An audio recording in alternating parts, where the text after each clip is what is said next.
Erev Tov Chavrim. I'm Stephen Ben-Nun. You're watching Israeli News Live. According to news sources today, Vladimir Putin, the president of Russia, has actually ordered a withdrawal of forces in Syria. He claims that they have reached their objective and that the full-scale Russian forces are no longer needed there. He also says that they will keep an air base there in Latvia on the coast there, another base as well there on the coast. It seems to me one of the two. Either the president of Russia has gotten what he wants out of the United Nations and this deal with Syria. And of course, he's saying that Bashar al Assad is saying that they feel comfortable now, or perhaps maybe even the United Nations is back down. Who knows what's going on? But it's a very kind of odd situation.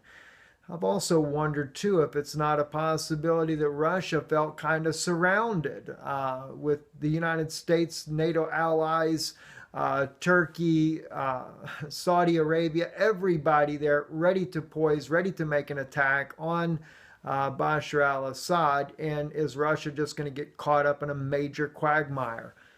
It's just really hard to tell what is going on in this. But, it does make me think about different scriptures where it says that they leave, then they come back a little bit later. But I just do not know the answer to this mystery as of right now. But we'll definitely have to watch a little closer to see what goes on, what's going to come out of all of this in the interim of this.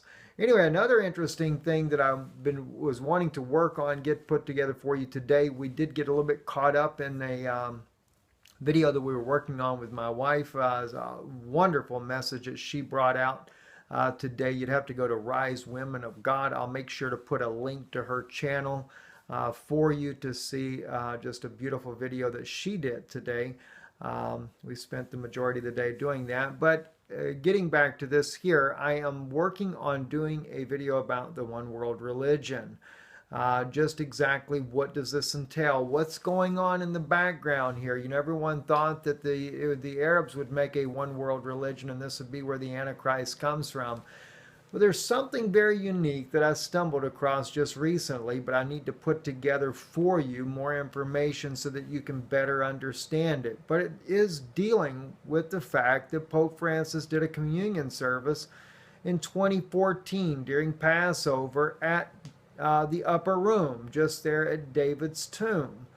Something that's just startled me, to say the least here, and something I wanted to really bring to your attention as well. You got to remember, it was Yeshua, the son of David, that sat at this very location some 2,000 years ago and had a Passover with his own disciples.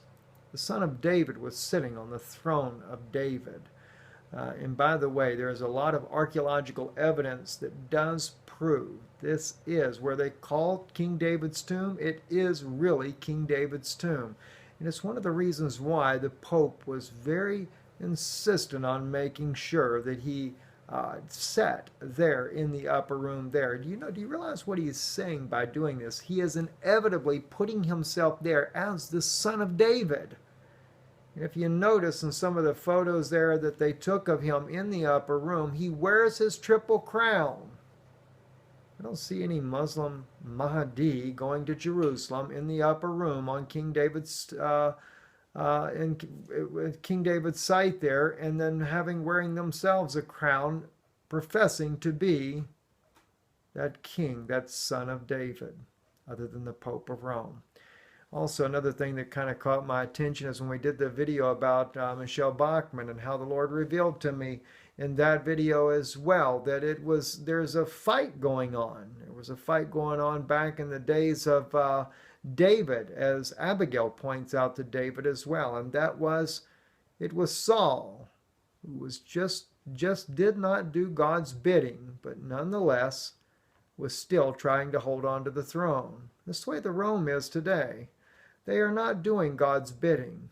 They don't keep his word, nor do they keep his promises, but they're intending to sit on the throne of David. I'm Stephen Ben-Nun. You're watching Israeli News Live, a quick take of our broadcast. Shalom. Have a good day.